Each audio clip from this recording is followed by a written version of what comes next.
Bonsoir, le flash des informations pour ce lundi 28 avril. L'avocat de l'ancien rédacteur en chef de Today in Seychelles, Frank Ali, affirme que son client, Vel Mounien, n'a pas bénéficié du délai nécessaire pour faire appel à la décision du département de l'immigration de l'expulser du pays. Le département de l'immigration a déclaré que M. Mounien, immigrant illégal vendredi dernier, à la suite de la décision de Today in Seychelles de résilier son contrat. M. Mounien a donc déposé une plainte auprès du département de l'emploi contre Today in Seychelles. M. Ali affirme avoir demandé au département de l'immigration l'autorisation de séjour de M. Mounien afin qu'il puisse suivre les procédures légales, mais il a tout de même été expulsé. Des journalistes de différents médias séchellois ont participé à un atelier sur le rôle des sondages dans le contexte électoral. L'Association des professionnels des médias des Seychelles, AMPS, a organisé cette réunion en collaboration avec l'ambassade de France pour commémorer la journée mondiale de la liberté de la presse célébrée le 3 mai. Alors chaque année, le 3 mai, cette journée rappelle à tous, que ce soit des gouvernements, que ce soit les institutions ou les citoyens, l'importance de garantir et de défendre la liberté de la presse. Et c'était aussi un temps de réflexion des professionnels des médias, un moment aussi pour interroger peut-être les enjeux éthiques, les enjeux de responsabilité, mais aussi de vérité. Alors c'est enfin aussi une journée de soutien à toutes celles et tous ceux qui, à travers le monde, exercent leur métier, et comme on le sait parfois, au péril de leur vie. Et c'est donc une journée aussi de mémoire pour les journalistes qui ont perdu la leur, justement, parce qu'ils faisaient leur travail, le vôtre, informé.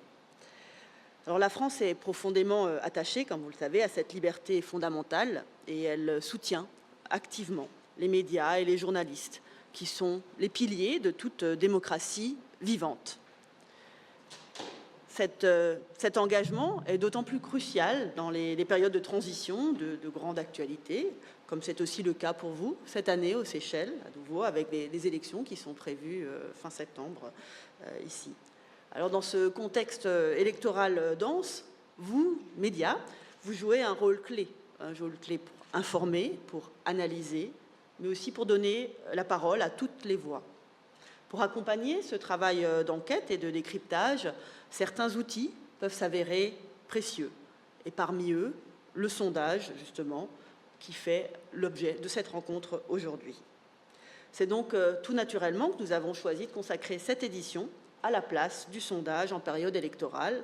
Et c'est un thème, quelque part, qui prolonge celui de l'année dernière, de 2024, pour tous ceux qui étaient parmi nous, puisque c'était le système électoral séchellois et les médias. Le président Waverley Callaway exprime sa pleine satisfaction, les Seychelles étant prêtes à accueillir la Coupe du monde de beach soccer de la FIFA 2025. Ce matin, le chef de l'État a présidé la dernière réunion de coordination avec le comité d'organisation locale, les principaux partenaires et les parties prenantes.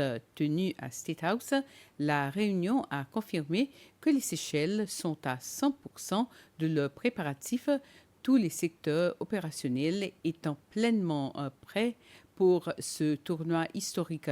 Le président a salué le dévouement exceptionnel, le travail d'équipe et le professionnalisme dont ont fait preuve le comité d'organisation locale, les ministères, les partenaires du secteur privé, les bénévoles et toutes les agences impliquées.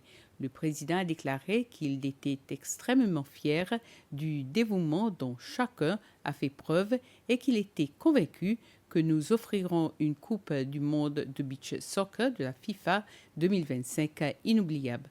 Voilà, c'était le Flash. Merci de l'avoir suivi. Passez une soirée agréable.